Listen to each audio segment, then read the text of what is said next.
So they want to know how it feels to be part of the Star Wars family and what the experience like directing the film.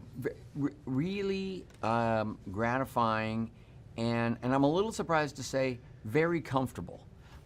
I loved the spirit around the movie.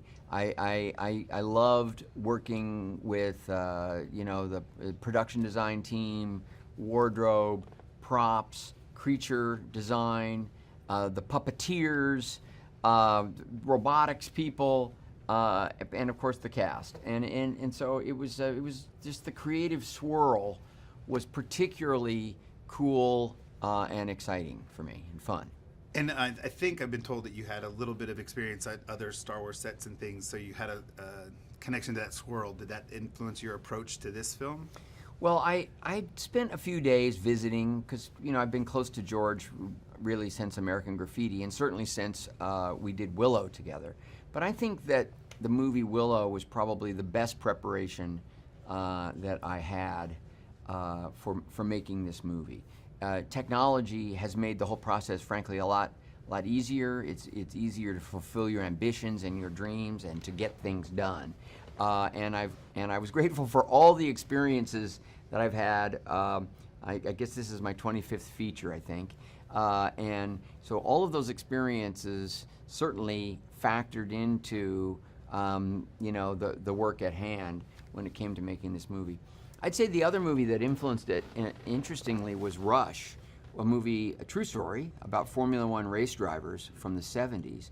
And because this movie had a kind of 70s feel and that sense of speed and daring and that recklessness that Formula One racers kind of have, particularly the James Hunt character played by Chris Hemsworth, I felt a kind of connection between Han and James Hunt.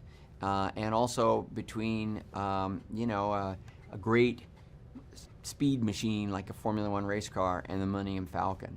And so I tried to use a little bit of what I thought I learned from Rush and apply it to Solo. Well, I think you got it in the car chase and the train heist and Cool. the Falcon, so you nailed Thank it there. You mentioned being friends with George Lucas. Did he give you any tips? Two tips when I came on board. First, he said, trust yourself. You're going to understand this. This is not going to be mysterious to you. You're going to get it. He was right. I really did take to it in a very natural way. The second thing was, when in doubt, go to the 12-year-old within you. Tap into that, because that's you're going to get the purest answers to whether you're doing the right thing if you sort of imagine what you would have loved when you were 12. And that 12-year-old, what did he tell you a specific way to take the journey of Han in this film? Now, yes, it was that struggle for freedom. So this movie begins at a time when there's no war going on. There's no politics. It's a lawless, wide open time. It's controlled by criminal syndicates. The empire is kind of looking the other way, but it's a lot of oppression. And here you have this young guy, virtually grown up on the streets, struggling for freedom, and so the 12-year-old in me wanted to see that guy achieve those things and win and lose with that goal in mind. And in one word, what would you wrap this film up in? What would you say this film in one word?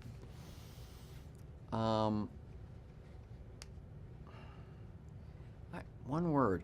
I would say, I think immersive.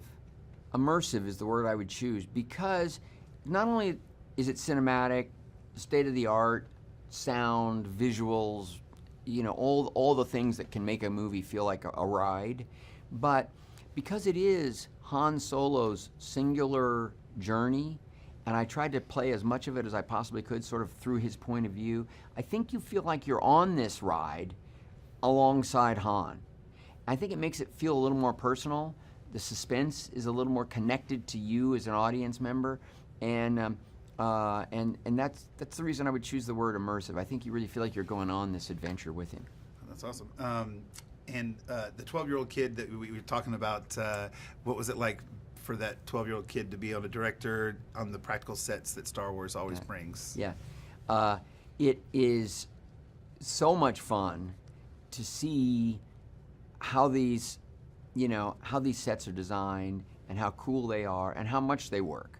Because even though, digital technology certainly factors into capturing the universe, the galaxy, that it's still very important that these vehicles, these weapons, these props, the